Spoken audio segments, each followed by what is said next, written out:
পশ্চিমবঙ্গের মানচিত্রে এমন একটা শহর আছে যেখানে ইট আর মাটির গায়ে লেখা আছে কয়েকশো বছরের ইতিহাস। এখানকার প্রতিটি মন্দির শুধুই স্থাপত্য নয়, এক একটির গল্প আজও জীবন্ত। এখানকার ইতিহাস আজও মিশে আছে লাল মাটির পথে পথে। তাই এখানে আসা শুধুমাত্র ঘোরার মধ্যেই সীমাবদ্ধ নেই, যেন সময়ের স্রোত বেয়ে কয়েকশো বছর পিছিয়ে যাওয়ার অভিজ্ঞতা উপলব্ধি করলাম। মল্ল রাজাদের রাজধানী, টেরাকোটার অপূর্ব শিল্পকলা, বিখ্যাত বালুচুরি শাড়ি আর বাংলার নিজস্ব সংস্কৃতির এক অনন্য ঠিকানা বিষ্ণুপুর। আজ আমরা ঘুরে দেখব সেই শহরকে, যার প্রতিটি ইট, প্রতিটি অলিগলি আর প্রতিটি মন্দিরের দেওয়াল যেন ইতিহাসের এক একটা অমর অধ্যায়। তবে চলুন শুরু করা যাক চলতি হাওয়ার পন্থীর সাথে বিষ্ণুপুরের পথে এবারের যাত্রা।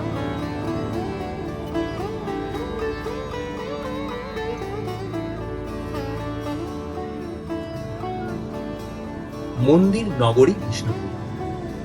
বলা হয় এই বাঁকুড়ার ছোট্ট শহরে যত সংখ্যক প্রাচীন মন্দির রয়েছে তেমন নজির খুবই কম দেখা যায়। দীর্ঘদিন ধরেই ইচ্ছে ছিল এই মন্দিরগুলোর নির্মাণ শৈলী, তাদের ইতিহাস এবং দেওয়ালে খোদাই হয়ে থাকা অসাধারণ শিল্পকর্মগুলোকে কাছ থেকে দেখার। অবশেষে সেই সুযোগ এসে গেল। ব্যাগপত্র গুছিয়ে দুদিনের জন্য রওনা দিলাম বিষ্ণুপুরের উদ্দেশ্যে। ভোরবেলায় সাঁতরাগাছি স্টেশন থেকে রূপসী বাংলা এক্সপ্রেসে যাত্রা শুরু।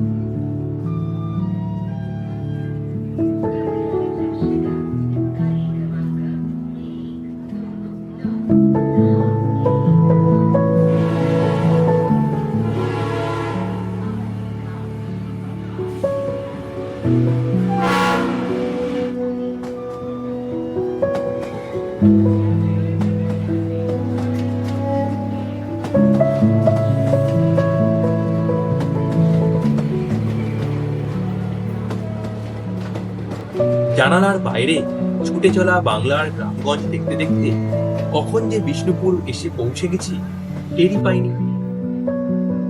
ট্রেন থেকে নামতেই দেখি সূর্য তখন প্রায় মধ্য গগনে। স্টেশন থেকে বেরিয়ে একটি অটো ভাড়া করলাম।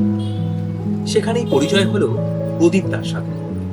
অমায়িক, আন্তরিক এবং শহরের অলিগলির সব ঠিকানা ওনার নখদর্পণ। তাই মুহূর্তের মধ্যে তাকেই বেছে নিলাম আমাদের বিষ্ণুপুর ভ্রমণের সারথি হিসেবে। আপনারাও যদি কখনো বিষ্ণুপুরে আসেন, নির্দ্বিধায় তার সাহায্য নিতে পারেন। স্ক্রিনে ওনার ফোন নাম্বার দিয়ে রাখলাম।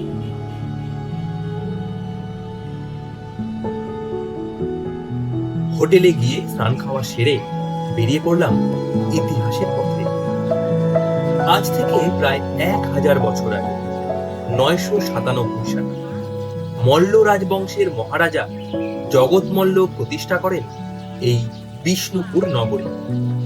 জনশ্রুতি বলে দেবী মৃন্ময়ীর নির্দেশেই নাকি তিনি এই অরণ্যভূমিকে রাজধানী হিসেবে গড়ে তোলার সিদ্ধান্ত নেন এবং প্রতিষ্ঠা করেন মা মৃন্ময়ী দেবীর মন্দির। তৎকালীন মল্ল রাজাদের রাজধানী প্রদ্যুম্নপুর থেকে স্থানান্তরিত হয়ে আসে এখানে। আর এই নতুন রাজধানীর নামকরণ নিয়েও রয়েছে কিন্তু নানা মত। তবে সবচেয়ে প্রচলিত ধারণা অনুযায়ী এই অরণ্যাঞ্চলের মাঝে আগে থেকেই ছিল একটি ছোট্ট গ্রাম, যার নাম বিষ্ণুপুর। সেই গ্রামের নাম থেকেই জগৎ মল্ল তার স্বপ্নের রাজধানীর নাম রাখেন বিষ্ণুপুর।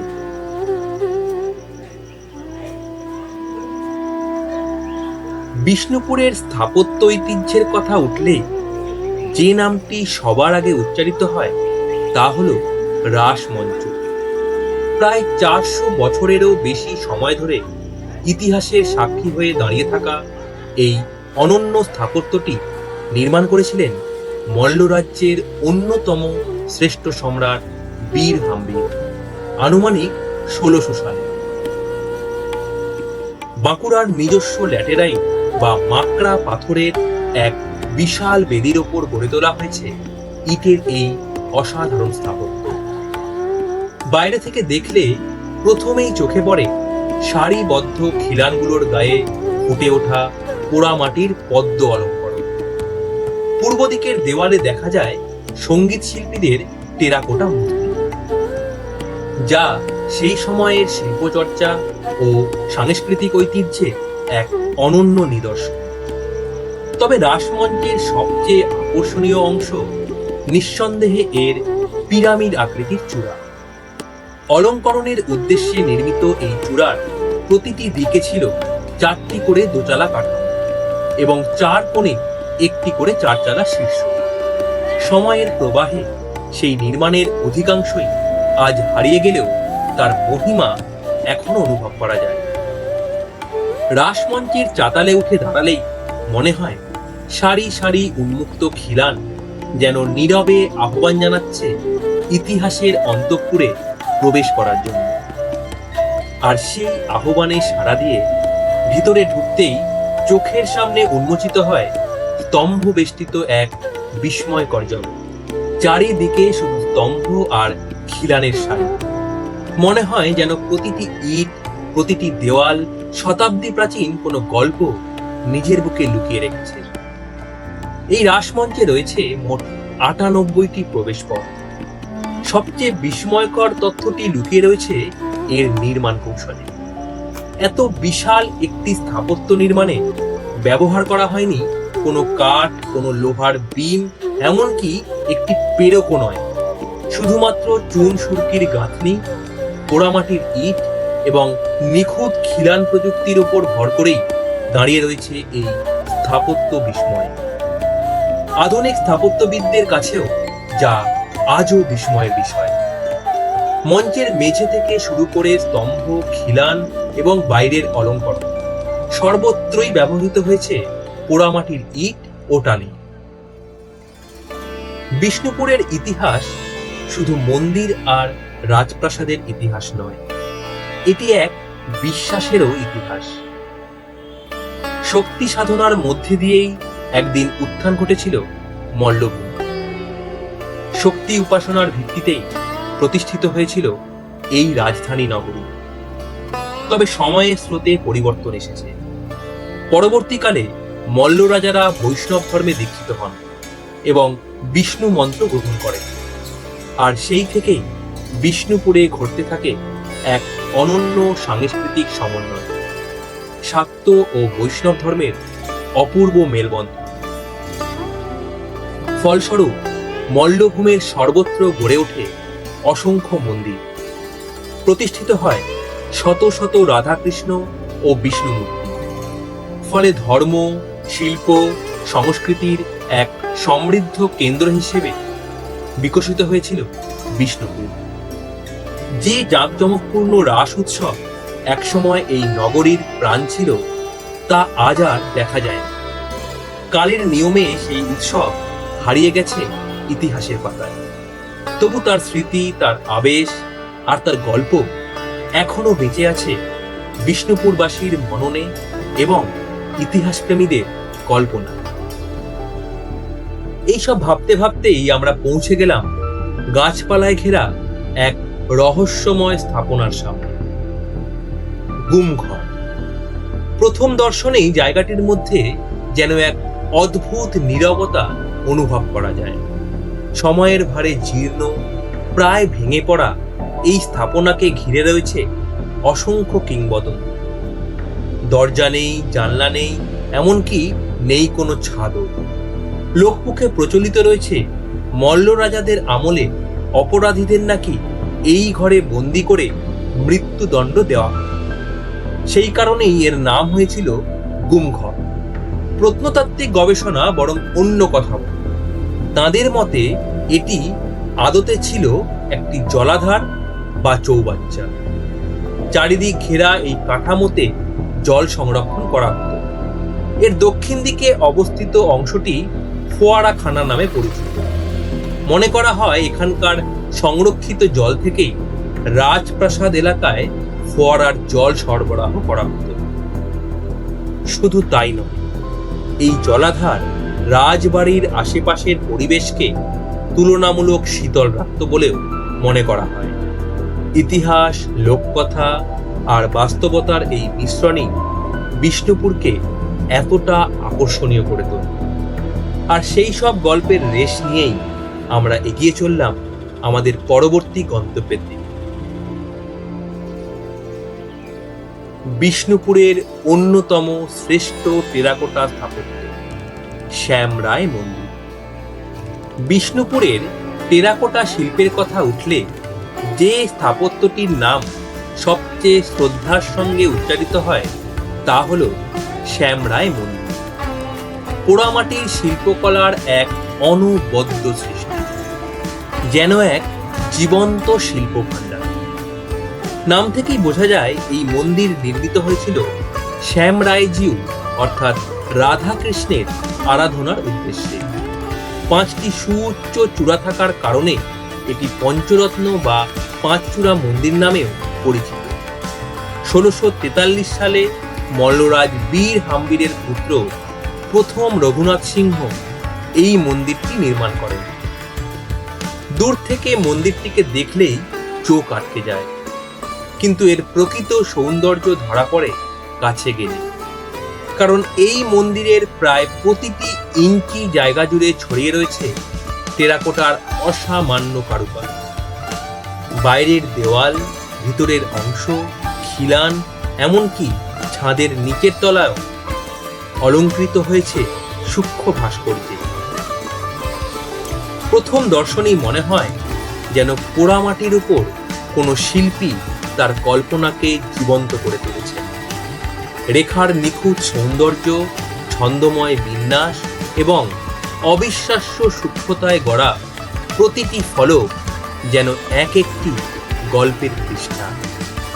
এই শিল্পকর্মগুলোর দিকে যতক্ষণ তাকিয়ে থাকা যায় ততই নতুন নতুন খুঁটিনাটি চোখে পড়ে। কোথাও কৃষ্ণের বংশীবাদন, কোথাও বৃন্দাবনের লীলা, কোথাও বা ভক্তদের নিবেদন। সূক্ষ্ম, সুললিত এবং তরঙ্গায়িত রেখার বিন্যাসে শিল্পীরা যেন সৃষ্টি করেছেন এক অন্তহীন ছন্দের জগৎ।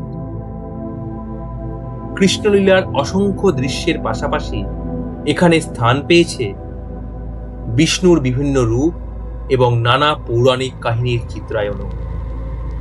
মন্দিরের নানা প্রান্তে ফুটে উঠেছে রাধাকৃষ্ণ, রাম সীতা এবং অন্যান্য দেবদেবীর মূর্তি।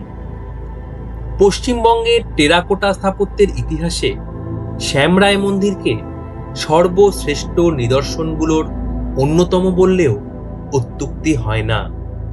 আর এই মন্দিরের সামনে দাঁড়িয়ে সেই শিল্পকর্মগুলোকে নিজের চোখে দেখা সত্যি এক অন্য রকম অভিজ্ঞতা।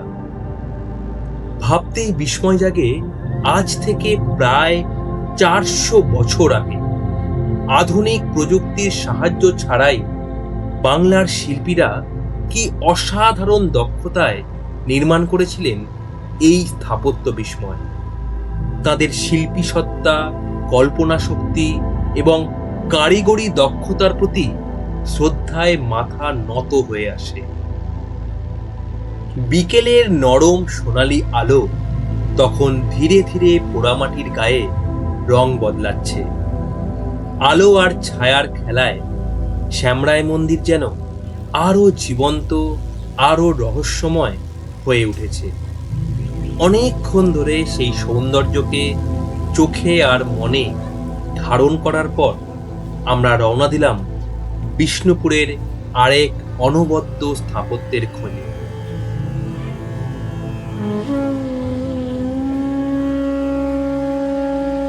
এটি জোড় বাংলা মন্দির, বিষ্ণুপুরের অন্যতম শ্রেষ্ঠ স্থাপত্য নিদর্শন।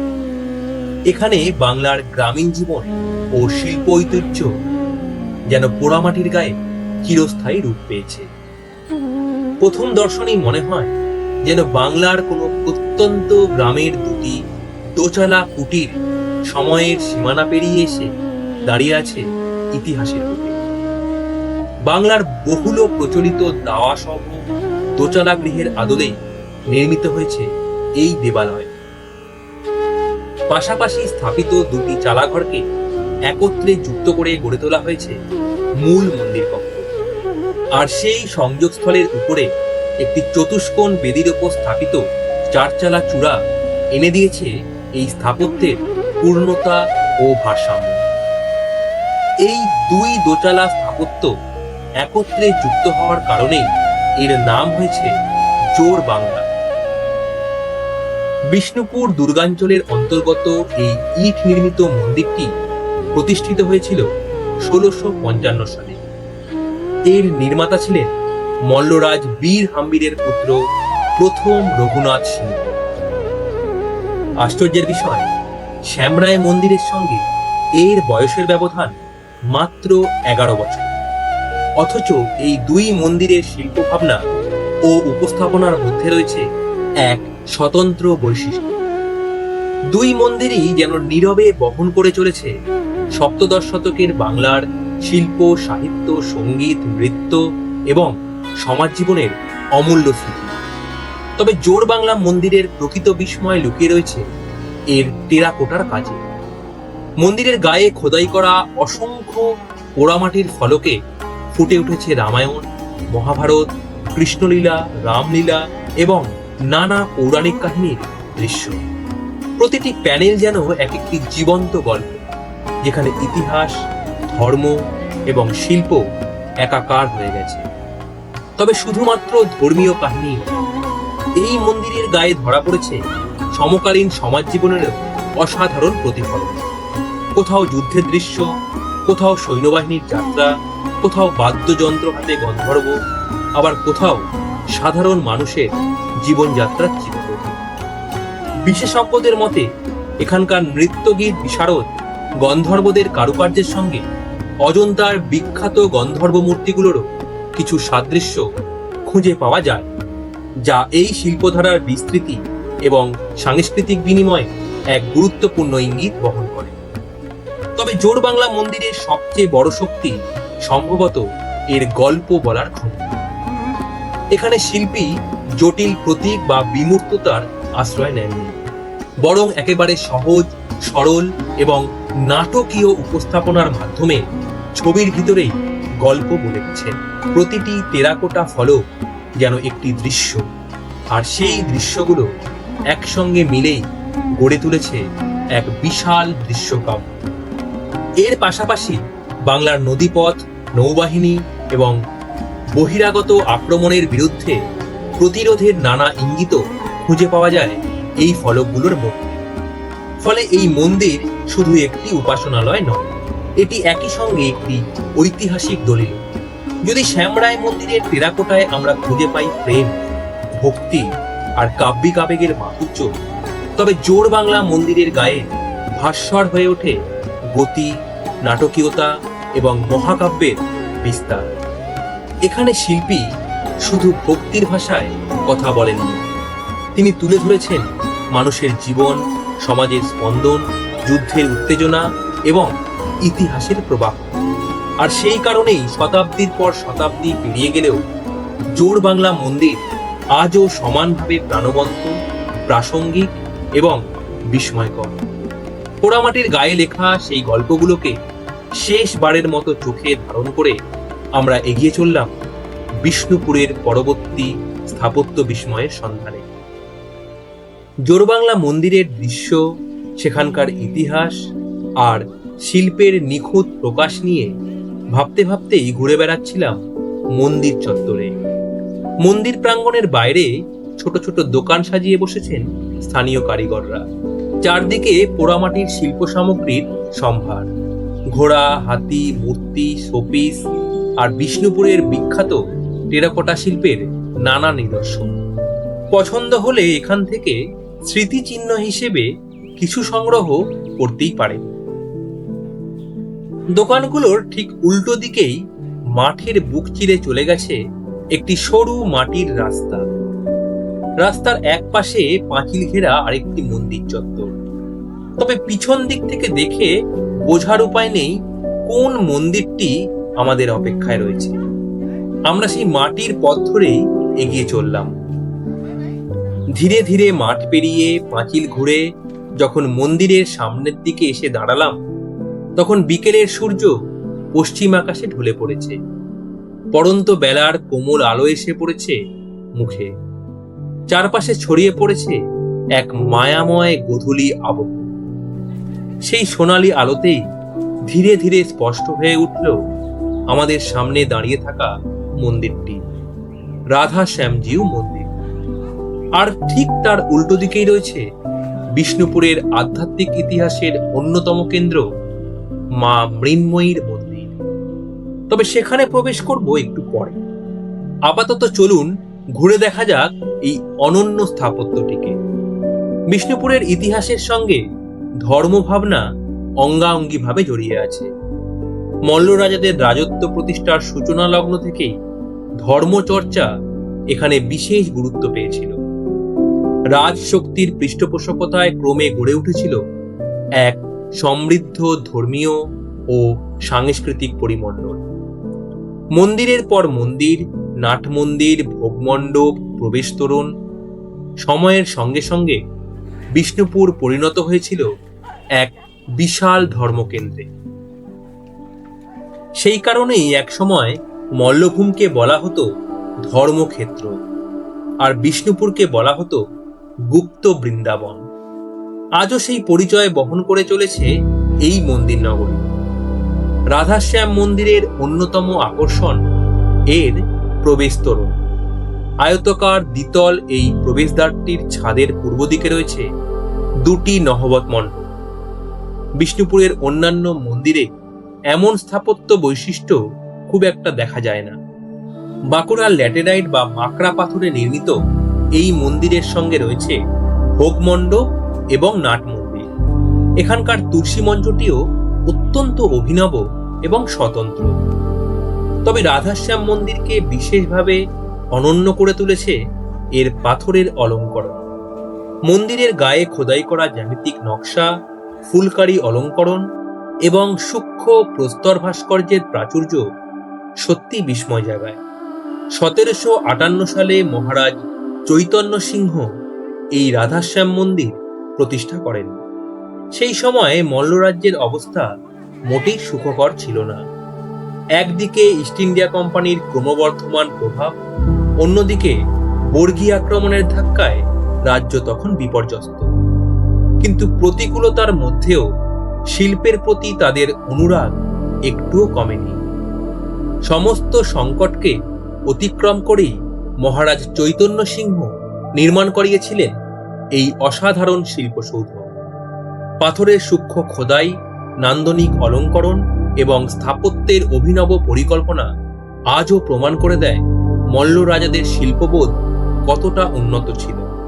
সময়ের অসংখ্য ঝড়ঝাপটা পেরিয়ে আজও রাধাশ্যাম মন্দির মাথা উঁচু করে দাঁড়িয়ে রয়েছে।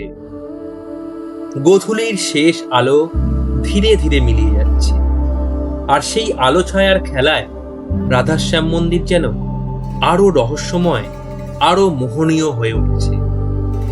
এই সৌন্দর্যকে কিছুক্ষণ চোখে ধারণ করে আমরা প্রবেশ করলাম বিষ্ণুপুরের হৃদয়ে, মা মৃন্ময়ীর মন্দিরের প্রাঙ্গণে। বিষ্ণুপুরের ইতিহাস, মল্ল রাজবংশের উত্থান এবং এই নগরীর জন্মকাহিনী সবকিছুর কেন্দ্রবিন্দুতে রয়েছেন এই মা মৃন্ময়ী। জনশ্রুতি বলে মল্লরাজ জগৎ মল্ল একদিন শিকারে বেরিয়ে এই অরণ্যাঞ্চলে দেবীর দৈববাণী শুনতে পান। সেই অলৌকিক আহ্বানেই তিনি সিদ্ধান্ত নেন রাজ্যের রাজধানী প্রদ্যুম্নপুর থেকে স্থানান্তর করা। এরপরই নির্মিত হয় দেবীর মন্দির, প্রতিষ্ঠিত হয় তার শ্রীমূর্তি, আর সূচনা হয় এক নতুন অধ্যায়ে। মল্লরাজ পরিবারের কুলদেবী হিসেবে মা মৃন্ময়ীর আজও সমানভাবে পুজো হয়। কথিত আছে মন্দিরের সামনে অবস্থিত এই প্রাচীন পঞ্চবটী বৃক্ষের তলায় মাটি খুঁড়ে একসময় পাওয়া গেছিল দেবীর একটি আবক্ষ মুখাবয়ব। দেবীর ইচ্ছানুসারে সেই মুখমণ্ডলকে মৃৎ প্রতিমার অন্তরালে আবৃত রেখে নির্মাণ করা হয় গঙ্গা মাটির দেবী মূর্তি। আর সেই মৃন্ময় বা মাটির মূর্তির কারণেই দেবীর নাম হয় মৃন্ময়ী। মন্দির চত্বরে আজও জমে ওঠে স্থানীয় শিল্প ও সংস্কৃতির এক ছোট্ট মেলা। ডোকরা শিল্পের দোকান, হাতে তৈরি নানা শিল্প সামগ্রী আর স্থানীয় কারিগরদের পসরা যেন এই ঐতিহ্যবাহী পরিবেশকে আরো জীবন্ত করে তোলে। আর ঠিক সামনেই মাথা উঁচু করে দাঁড়িয়ে থাকে সেই ঐতিহাসিক পঞ্চবটী, যার সঙ্গে জড়িয়ে আছে দেবীর আবির্ভাবের কিংবদন্তি। ততক্ষণে গোধূলির আলো আরো নরম হয়ে এসেছে। পশ্চিম আকাশে সূর্য ধীরে ধীরে অস্তমুখী। মন্দির চত্বরে নেমে এসেছে এক অপার্থিব শান্তি। সেই শান্তিকে সঙ্গে নিয়েই আমরা এগিয়ে চললাম দিনের শেষ গন্তব্যের দিকে। আর ঠিক সেই পথেই হঠাৎ সামনে এসে দাঁড়ালো বিষ্ণুপুরের ইতিহাসের আরেক কিংবদন্তি, এক বিশাল লৌহদান, যার নাম শুনলেই আজও বাঙালি ইতিহাস প্রেমীদের চোখ জ্বলে ওঠে। দলমাদল কামান, যে কামানের সঙ্গে জড়িয়ে আছে বর্গী আক্রমণ, যুদ্ধ এবং বিষ্ণুপুরের আত্মরক্ষার এক অবিস্মরণীয় অধ্যায়। সুবিশাল মল্ল রাজ্যকে বহিঃশত্রুর আক্রমণ থেকে রক্ষা করার জন্য মল্ল রাজারা সর্বদাই ছিলেন সতর্ক ও প্রস্তুত। তাই তারা নির্মাণ করিয়েছিলেন অসংখ্য ছোট বড় কামান। আর তাদের মধ্যেই সবচেয়ে বিখ্যাত, সবচেয়ে শক্তিশালী এবং সবচেয়ে কিংবদন্তিতুল্য ছিল এই দলমাদল কামান। এটি নির্মাণ করিয়েছিলেন মহারাজ বীর হাম্বির। তখনকার দিনে এর নির্মাণে ব্যয় হয়েছিল প্রায় 1,25,000 টাকা। আজ যেখানে কামানটিকে দেখা যায় সেটি এখানে কিন্তু ছিল না। সেটি মাটিতে অর্ধেক পোতা অবস্থায় ছিল। ব্রিটিশরা এটিকে উদ্ধার করে বর্তমান বেদির উপরে স্থাপন করে। এই দলমাদল নামটি নিয়েও রয়েছে নানা মত। তবে সবচেয়ে গ্রহণযোগ্য ব্যাখ্যা অনুযায়ী মল্লভূম ছিল ধর্ম ঠাকুরের উপাসনা কেন্দ্র, আর তার নামানুসারে এই কামানের নামকরণ করা হয়েছিল দলমাদল। সেই সময় আধুনিক কোনো শিল্প কারখানা ছিল না, শুধুমাত্র কাঠকয়লার আগুন এবং হাপড়ের সাহায্যে প্রয়োজনীয় তাপমাত্রা সৃষ্টি করে লোহা গলিয়ে নির্মাণ করা হয়েছিল এই সুবিশাল কামান। 400 বছরেরও বেশি সময় আগে বাংলার কারিগররা যে প্রযুক্তিগত দক্ষতার পরিচয় দিয়েছিলেন, দলমাদল তার এক অনন্য সাক্ষ্য। কথিত আছে 1742 সালের দিকে মারাঠা বর্গীদের আক্রমণে যখন বাংলা বিপর্যস্ত, তখন বিষ্ণুপুরও তাদের আক্রমণের মুখে পড়ে। ঐতিহাসিক সূত্র অনুযায়ী মল্লরাজ গোপাল সিংহ আত্মরক্ষার জন্য এই কামানটিকে ব্যবহার করেছিলেন। আজও স্থানীয় মানুষের কাছে দলমাদল শুধুমাত্র লোহার তৈরি একটি কামান নয়, এটি তাদের ইতিহাস, তাদের গৌরব, তাদের বিশ্বাস এবং তাদের আত্মপরিচয়ের অংশ। এখান থেকে বের হতে হতে সূর্য তখন পশ্চিম দিগন্তে ঢলে পড়েছে। দিনের আলো ধীরে ধীরে নরম হয়ে আসছে, আর কিছুক্ষণের মধ্যেই সন্ধ্যা নেমে আসবে। তাই আমরাও রওনা দিলাম বিষ্ণুপুরের আরেকটি বিশেষ আকর্ষণ পোড়ামাটির হাটের উদ্দেশ্যে। প্রতি শনিবার জোর মন্দির সংলগ্ন মাঠে বসে এই ঐতিহ্যবাহী হাট। কিছুক্ষণের মধ্যেই পৌঁছে গেলাম সেখানে। দূর থেকেই দেখা গেল বিক্রেতারা তাদের পসরা সাজিয়ে বসেছেন। কোথাও টেরাকোটার শিল্পকর্ম, কোথাও বাঁশ ও কাঠের হস্তশিল্প, আবার কোথাও স্থানীয় সংস্কৃতির নানা নিদর্শন। ক্রেতা ও দর্শনার্থীদের ভিড়ও তখন বেশ জমে উঠেছে। আমরাও ধীরে ধীরে হাটের অলিগলি ধরে ঘুরতে লাগলাম চারপাশ। হাটের ঠিক সামনেই দাঁড়িয়ে রয়েছে 3টি প্রাচীন মন্দির।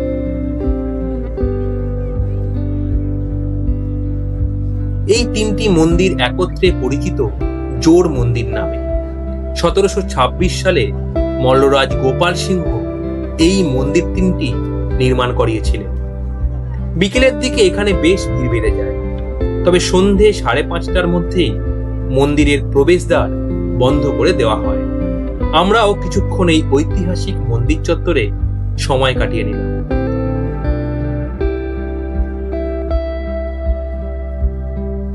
কারণ বন্ধ হওয়ার সময় তখন প্রায় এসে গিয়েছে, কিন্তু দিনের শেষ চমক তখনও বাকি।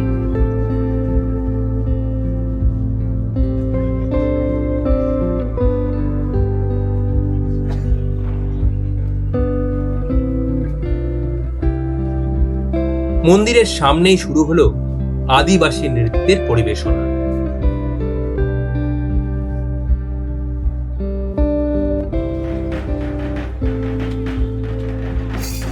ধামসা আর মাদলের তালে তালে একদল আদিবাসী পুরুষ ও নারী মেতে উঠলেন নাচে।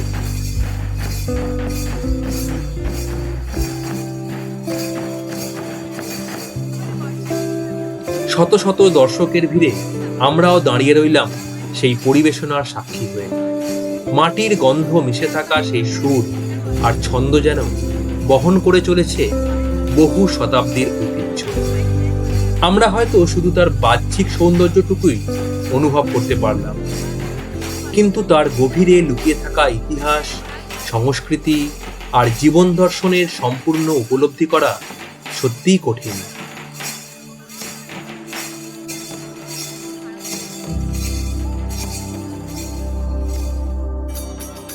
এবারে যেতে হবে আজকের দিনের শেষ গন্তব্য মা ছিন্নমস্তার মন্দিরে, কাছেই।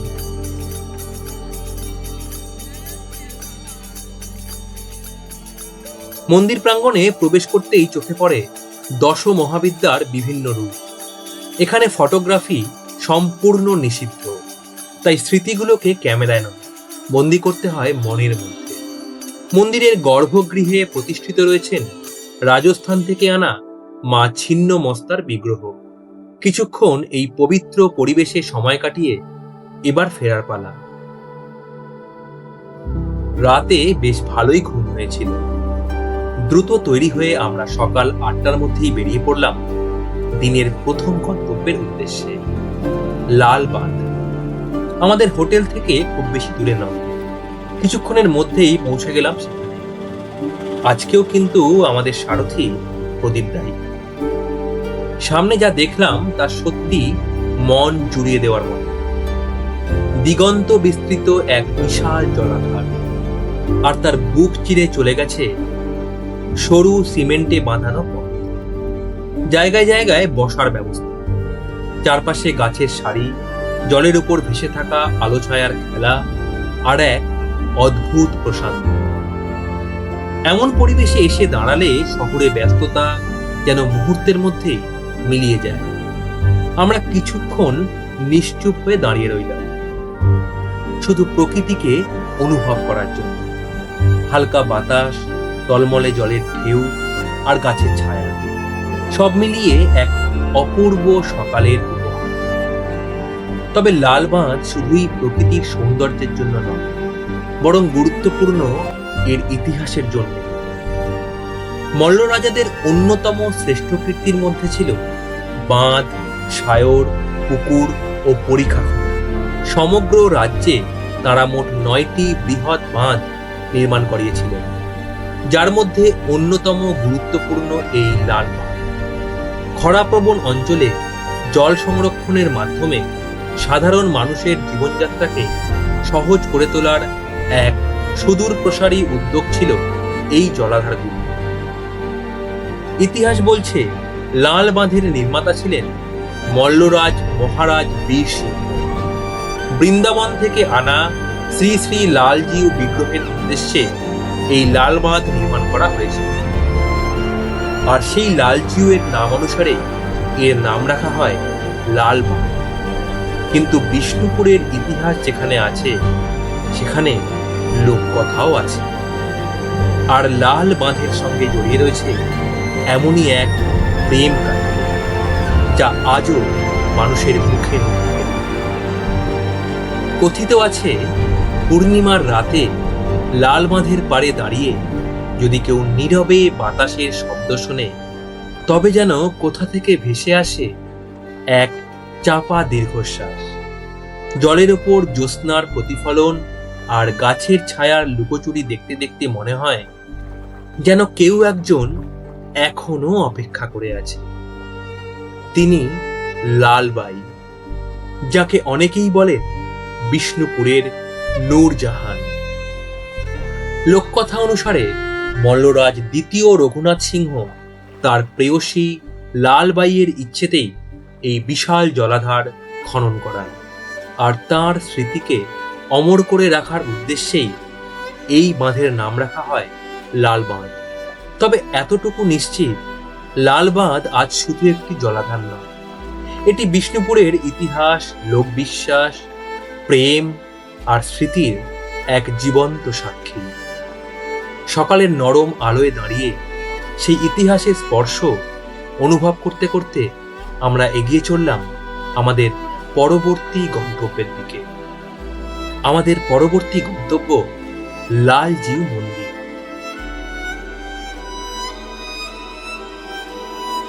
মন্দির চত্বরে প্রবেশ করতেই চোখে পড়ে এখানকার সুদৃশ্য প্রবেশ তোরণ। তোরণের ভিতর ও বাইরের দিকে মাকড়া পাথরের নির্মিত সুপ্রশস্ত বেদিগুলি যেন আজও আগত দর্শনার্থীদের স্বাগত জানিয়ে দাঁড়িয়ে আছে। সময়ের প্রবাহ অনেক কিছুই মুছে দিয়েছে, তবুও অতীতের ছাপ এখানে এখনো স্পষ্ট। প্রাচীরের পূর্ব দিকে ঘেঁষে আজও টিকে আছে ভোগ মণ্ডপের ভগ্নাবশেষ। একসময় যেখানে নৈবেদ্য প্রস্তুত হতো, পূজার নানা আয়োজন সম্পন্ন হতো, আজ সেখানে শুধু ইতিহাসের নীরব স্মৃতি। দক্ষিণ প্রাচীর সংলগ্ন নাট মন্দিরটি অবশ্য আর অস্তিত্বে নেই। সময়ের নির্মম আঘাতে বিলীন হয়ে গেছে তার মূল কাঠামো, পড়ে রয়েছে শুধুই ভিত্তিবেদি। তবে সেই ভগ্নাবশেষও যেন অতীতের এক সমৃদ্ধ সাংস্কৃতিক পরিমণ্ডলের সাক্ষ্য বহন করে। ভোগমণ্ডপের পাশেই রয়েছে একটি প্রাচীন কুয়া, আর কিছুটা দূরে মাকড়া পাথরের তৈরি একটি সুন্দর তুলসী মঞ্চ। মন্দির, ভোগমণ্ডপ, নাট মন্দির, কুয়া ও তুলসী মঞ্চ সব মিলিয়ে লালজিউ মন্দিরটি শুধুমাত্র একটি দেবালয় নয়, বরং একটি পূর্ণাঙ্গ মন্দির কমপ্লেক্সের অনন্য উদাহরণ। 1658 সালে মল্লরাজ বীর সিংহ রাধালালজিউয়ের উদ্দেশ্যে এই মন্দিরটি প্রতিষ্ঠা করেন। সম্পূর্ণ মাকড়া পাথরে নির্মিত একরত্ন শৈলীর এই দেবালয় বিষ্ণুপুরের স্থাপত্য ঐতিহ্যের এক গুরুত্বপূর্ণ নিদর্শন। প্রথম দর্শনে হয়তো রাধাশ্যাম মন্দিরের মতো সমৃদ্ধ ল্যাটেরাইট ভাস্কর্যের উপস্থিতি এখানে চোখে পড়বে না, কিন্তু তার মানে এই নয় যে লালজিউ মন্দিরের গুরুত্ব কম। বরং বাঁকুড়া জেলার চারচালা ছাদযুক্ত একচূড়া মন্দিরগুলির মধ্যে এটি বৃহত্তম, আর সেই কারণেই স্থাপত্য ইতিহাসে এই মন্দিরের স্থান অত্যন্ত গুরুত্বপূর্ণ।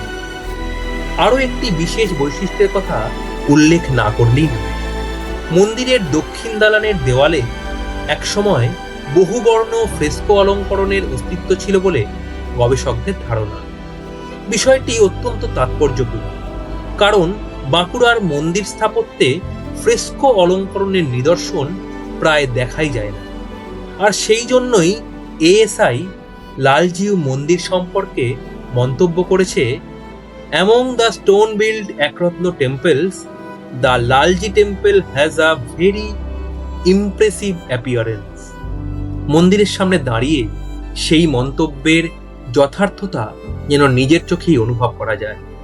ইতিহাস, স্থাপত্য আর সময়ের স্তরে স্তরে জমে থাকা স্মৃতিকে সঙ্গে নিয়ে লালজিউ মন্দির আজও মাথা উঁচু করে দাঁড়িয়ে রয়েছে বিষ্ণুপুরের গৌরবময় অতীতের এক জীবন্ত প্রতীক হয়ে। লালজিউ মন্দির থেকে বেরোলেই অদূরে চোখে পড়ে বিষ্ণুপুরের বিখ্যাত পাথর দরজা, কিন্তু আমরা ঠিক করলাম আগে দেখে আসব মল্ল রাজাদের রাজবাড়ির ধ্বংসাবশেষ। ঠিক মন্দিরের উল্টো দিকেই সেটা আছে। কিছুটা এগিয়ে যেতেই একটি বন্ধ গেট দেখলাম। গেটের ফাঁক দিয়ে উঁকি মেরে প্রথমে একটু হতাশই হতে হলো। গেট বন্ধ, এই বন্ধ গেটের বাইরে থেকে যতটুকু দেখা যায় তাতে মনে হয় না এটাই সেই ঐতিহাসিক মল্ল রাজবাড়ি, যার নাম এতবার ইতিহাসের পাতায় পড়েছে। সাধারণত অনেক পর্যটক নাকি এইটুকু দেখেই ফিরে যান, কিন্তু আমাদের মনে প্রশ্ন জাগে, এত বড় একটি রাজবংশের রাজধানীর প্রাসাদ কি সত্যি এইটুকুই? আশেপাশের কয়েকজন স্থানীয় মানুষের সঙ্গে কথা বলতে রহস্যের জট খুলতে শুরু করল। তারা জানালেন, আসল ধ্বংসাবশেষ দেখতে হলে আরো কিছুটা ভেতরে যেতে হবে। সামনের রাস্তা ধরে হাঁটলেই নাকি দেখা মিলবে রাজবাড়ির প্রকৃত অবশিষ্টাংশের। নির্দেশ মতো আমরা এগিয়ে চললাম। কিছু দূর যাওয়ার পর একটি পাঁচিল ঘেরা এলাকা চোখে পড়ল। লোহার গেট, পাশে একটি ছোট ঘর, আর দূরে ভেসে উঠছে বিশাল এক পুরনো স্থাপত্যের ছায়া। গেট পেরিয়ে ভেতরে ঢুকতেই চোখে পড়ল একটি বড় দিঘি। তার পাড়ে এখনো টিকে আছে বাঁধানো ঘাটের ভগ্ন সিঁড়িগুলি। একসময় যেখানে হয়তো রাজপরিবারের সদস্যদের আনাগোনা ছিল, আজ সেখানে শুধু সময়ের ক্ষয়ের চিহ্ন। আর সামনে ধীরে ধীরে উন্মোচিত হতে লাগলো মল্ল রাজবাড়ির প্রকৃত রূপ। উঁচু উঁচু প্রাসাদ সদৃশ স্থাপত্যের অবশেষ আজ ভেঙে পড়ার মুখে দাঁড়িয়ে। কোথাও ধসে পড়েছে দেওয়াল, কোথাও আগাছায় ঢেকে গেছে পুরনো ইটের গাঁথুনি। দেখে মনে হয় বহুদিন কোনো রক্ষণাবেক্ষণ হয়নি। সময়, প্রকৃতি আর অবহেলার কাছে ধীরে ধীরে হার মেনে যাচ্ছে এককালের গৌরবময় এই রাজপ্রাসাদ। চারপাশে এক অদ্ভুত নীরবতা। সেই নীরবতার মধ্যেই যেন শোনা যায় ইতিহাসের ক্ষীণ প্রতিধ্বনি। কারণ বিষ্ণুপুরের মল্ল রাজবাড়ি শুধুমাত্র একটি ভগ্ন প্রাসাদ নয়, এটি বাংলার ইতিহাসের এক গুরুত্বপূর্ণ অধ্যায়ের নীরব সাক্ষী। বহু শতাব্দী ধরে মল্ল রাজারা এই অঞ্চল শাসন করেছিলেন। বিশেষত সপ্তদশ শতকে বিষ্ণুপুর শিল্প, সংস্কৃতি, সঙ্গীত ও স্থাপত্যের এক সমৃদ্ধ কেন্দ্র হিসেবে পরিচিতি লাভ করে। আজও রাসমঞ্চ, শ্যামরায় মন্দির, জোরবাংলা মন্দির কিংবা মৃন্ময়ী মন্দির সেই গৌরবময় অতীতের স্মৃতি বহন করে চলেছে।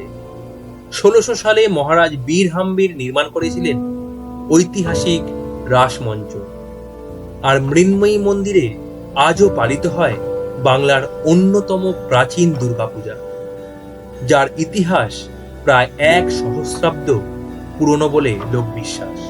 কিন্তু সেই রাজবংশের কেন্দ্রবিন্দুতে ছিল এই রাজবাড়ি।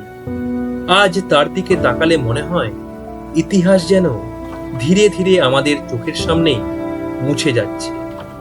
শোনা যায় একসময় এই রাজপ্রাসাদের বিস্তার ছিল অনেক দূর অবধি, এমনকি মৃন্ময়ী মন্দির সংলগ্ন অঞ্চলও এর অংশ ছিল। কিন্তু সময়ের স্রোতে সেই বিশাল পরিসরের অধিকাংশই হারিয়ে গেছে। দূরে দাঁড়িয়ে ভগ্ন প্রাসাদের দিকে তাকিয়ে মনে হচ্ছিল একদিন এখানে রাজাদের পদচারণা ছিল, সভা বসত, উৎসবের আলো জ্বলত, সানাই বাজত। আজ সেখানে শুধু ভাঙা দেওয়াল, ধসে পড়া খিলান আর ইতিহাসের নীরব দীর্ঘশ্বাস। এটি শুধু একটা ভাঙা প্রাসাদ কিন্তু নয়, এটি বাংলার ঐতিহ্যের এক মূল্যবান অংশ। আর তাই এই ধ্বংসাবশেষ সংরক্ষণ করা শুধু একটি স্থাপত্যকে বাঁচিয়ে রাখার প্রশ্ন নয়, বরং আমাদের ইতিহাস, সংস্কৃতি এবং স্মৃতিকে ভবিষ্যৎ প্রজন্মের কাছে পৌঁছে দেওয়ারও দায়িত্ব। কারণ ইতিহাস একবার হারিয়ে গেলে তাকে আর কখনো ফিরিয়ে আনা যায় না। মল্ল রাজবাড়ির ধ্বংসাবশেষের স্মৃতি সঙ্গে নিয়ে আমরা এবার হেঁটেই পৌঁছে গেলাম বিষ্ণুপুরের আরেক ঐতিহাসিক নিদর্শনের কাছে, পাথর দরজা।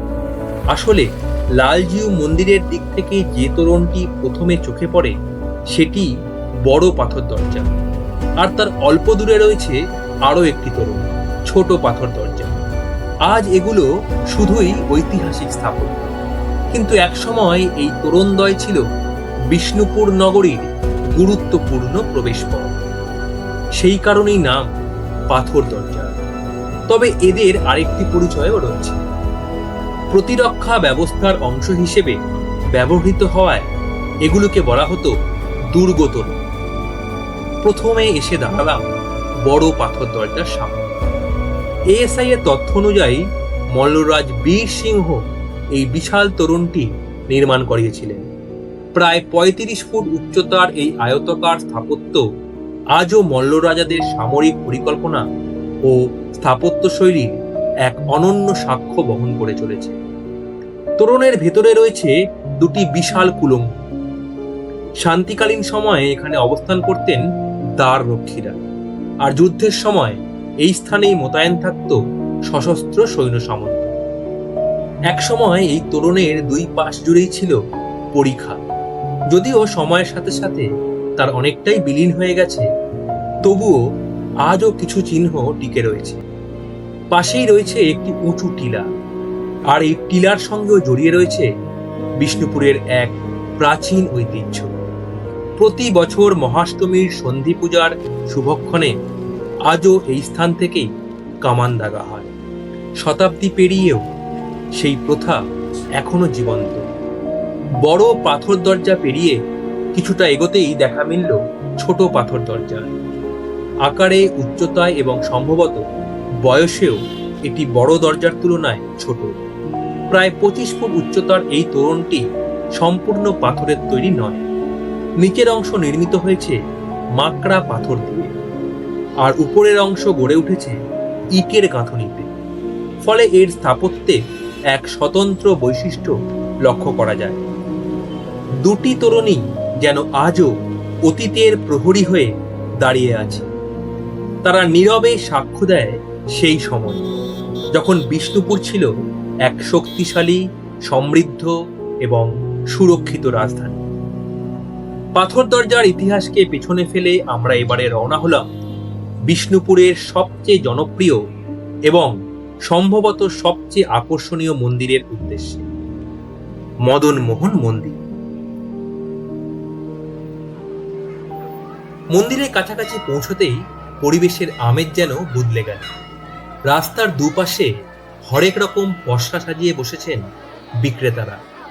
কোথাও পোড়ামাটির শিল্পকর্ম, কোথাও শঙ্খ, মালা কিংবা স্মারক সামগ্রী। ভক্ত, পর্যটক আর দর্শনার্থীদের ভিড়ে চারপাশ তখন সরগরম।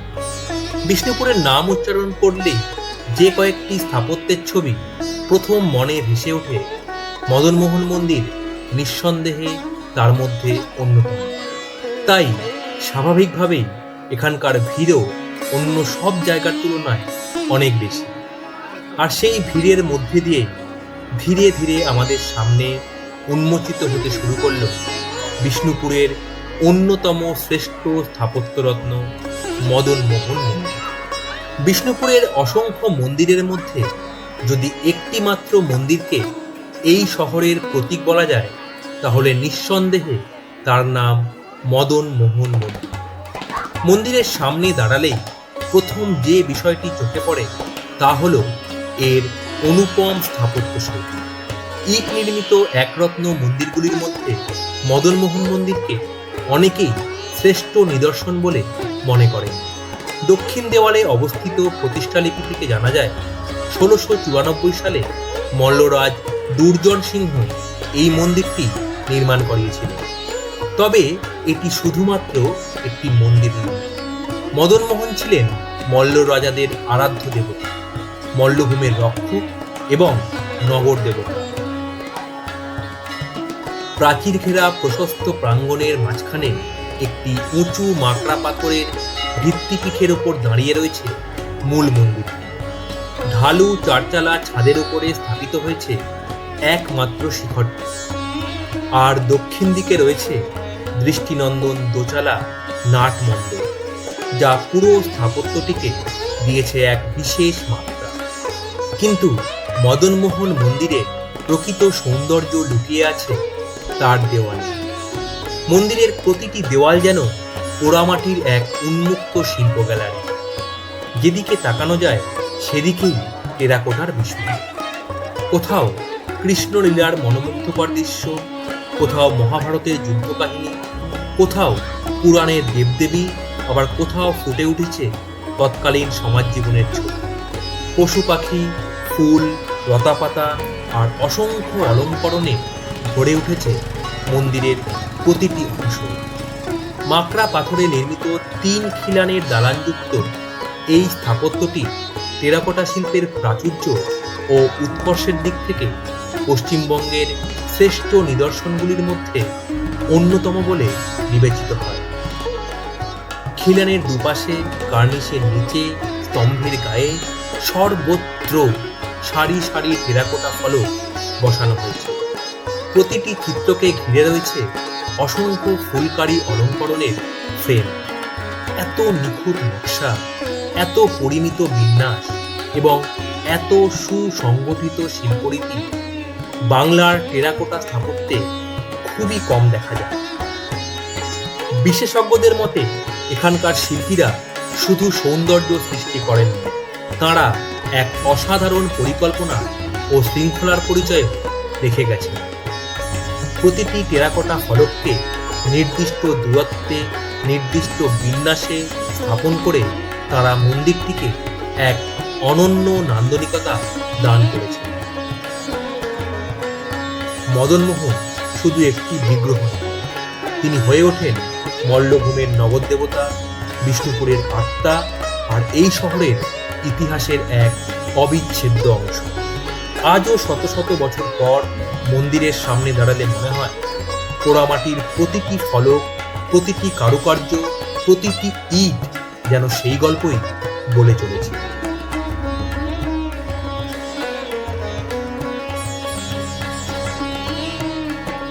মদনমোহন মন্দিরের শিল্প সৌন্দর্য আর ইতিহাসের আবেশকে সঙ্গে নিয়েই আমরা আবার পথে বেরিয়ে পড়লাম। মন্দির থেকে কিছুটা এগোতেই চোখে পড়ল এক অদ্ভুত স্থাপত্যের পাথরের তৈরি একটি রথ। বিষ্ণুপুরের ভোজনতলা মহল্লায় অবস্থিত এই রথটির কোনো প্রতিষ্ঠা লিপি নেই, তবে গবেষকদের মতে সপ্তদশ শতাব্দীতে মল্লরাজ প্রথম রঘুনাথ মল্লের শাসনকালে এটি নির্মিত হয়েছিল। মাত্র 11 ফুট উচ্চতার এই রথটি নির্মিত হয়েছে বাঁকুড়ার বিখ্যাত মাকড়া পাথরে। প্রথম দর্শনে এটিকে একটি ছোট মন্দির বলেই মনে হতে পারে, কিন্তু একটু খুঁটিয়ে দেখলেই নজরে আসে এর চাকাগুলি, আর সেই চাকাগুলি এই স্থাপত্যকে দিয়েছে রথের পরিচয়। একসময় এই রথকে কেন্দ্র করে মহা সমারোহে পালিত হতো রথযাত্রা উৎসব, কিন্তু প্রায় 150 বছর আগে সেই উৎসবের অবসান হয়। আজ উৎসব নেই, নেই সেই জনারণ্য।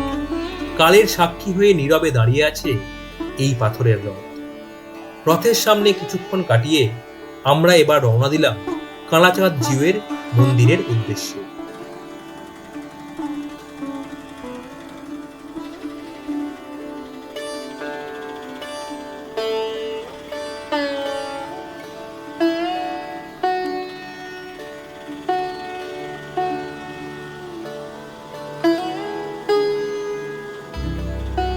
জোর মন্দিরের কিছুটা আগেই একটা সরু রাস্তা বাঁ দিকে মোড় নিয়েছে।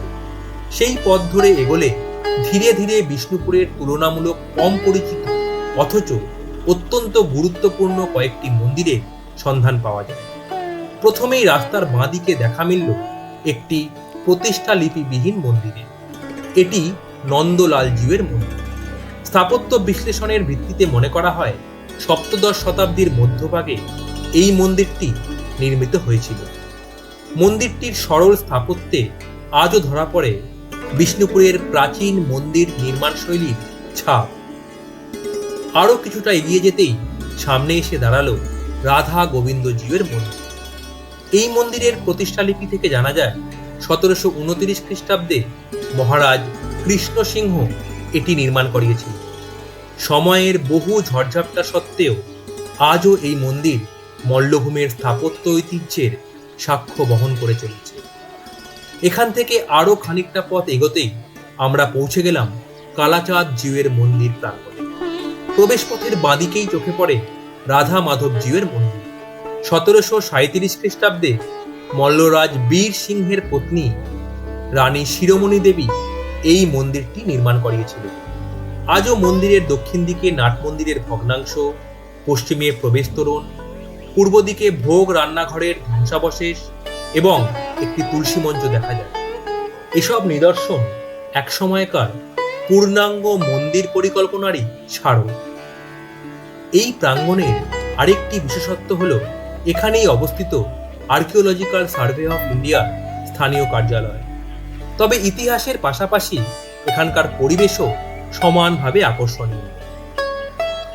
ফুল ফলের গাছ, লতা গুল্মে আচ্ছাদিত নিরিবিলি চত্বর, পাখির ডাক আর চারপাশের শান্ত আবহ সব মিলিয়ে জায়গাটির মধ্যে এক ধরনের প্রশান্তি কাজ করে। প্রাঙ্গণের ভেতর দিয়ে আরো কিছুটা এগিয়ে গেলে একেবারে শেষ প্রান্তে দেখা মেলে কালাচাঁদ জিউয়ের মূল মন্দির।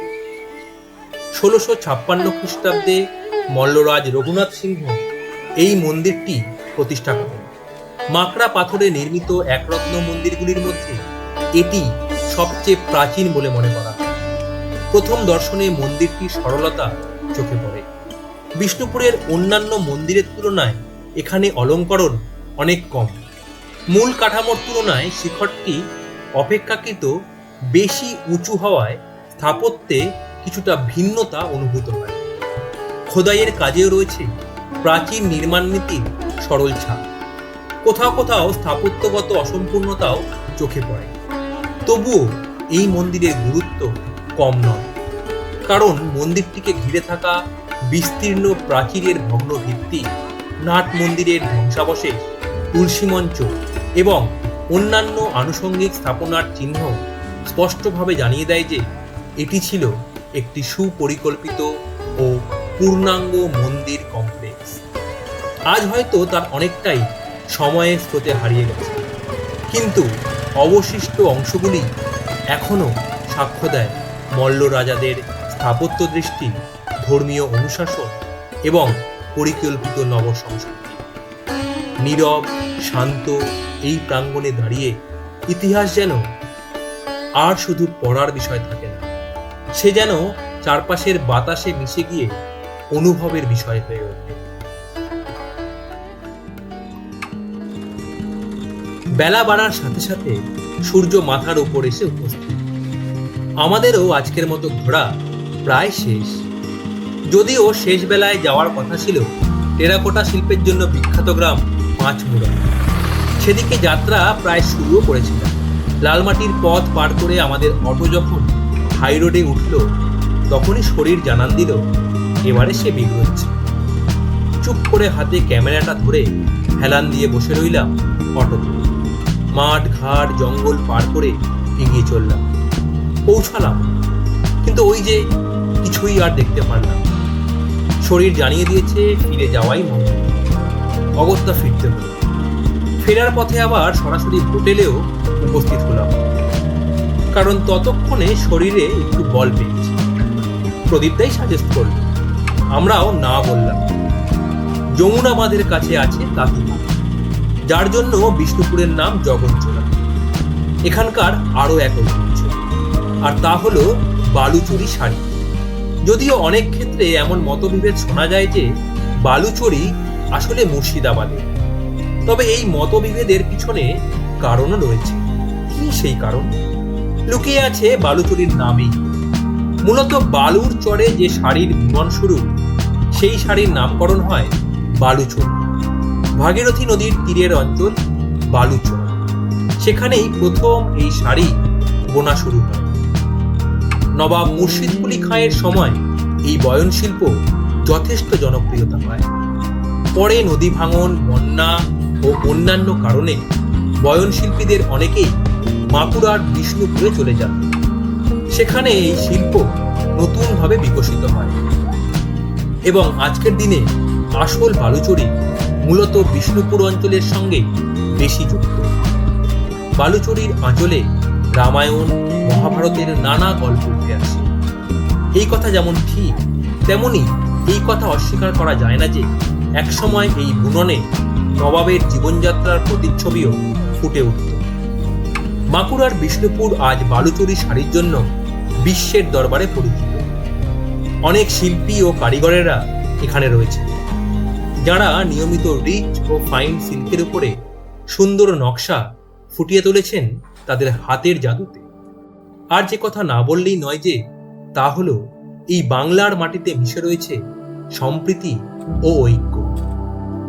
তাই নানা ধর্মের মানুষই বালুচরী শাড়ি বুনন পেশার সঙ্গে যুক্ত। আমরা ঘুরে দেখলাম এমনই এক ছোট তাঁতিপাড়া, দেখলাম তাদের হাতের টান ও বুনন শৈলী, যা এক কথায় অপূর্ব। এইবারের মতো আমাদের বিষ্ণুপুরকে দেখা শেষ হলো, তবে আবার যে আসতে হবে। বেশ কিছু অনামী মন্দির সৌধ বাদ পড়ে গিয়েছে, সেগুলোকে চাক্ষুষ করতে হবে তো। ইতিহাসকে, শিল্পকে আরো গভীরভাবে জেনে উপলব্ধিও করতে হবে। তাই এখানে আবার ফিরে আসতেই হবে। কেমন লাগলো আমাদের পরিবেশনা? কমেন্ট করে কিন্তু অবশ্যই জানাবেন। ভালো লাগলে চ্যানেলটাকে সাবস্ক্রাইব করে আমাদের পাশে থাকবেন। দেখা হচ্ছে জলদি আবার কোনো নতুন জায়গার গল্প নিয়ে। ততক্ষণ ভালো থাকুন, সুস্থ থাকুন।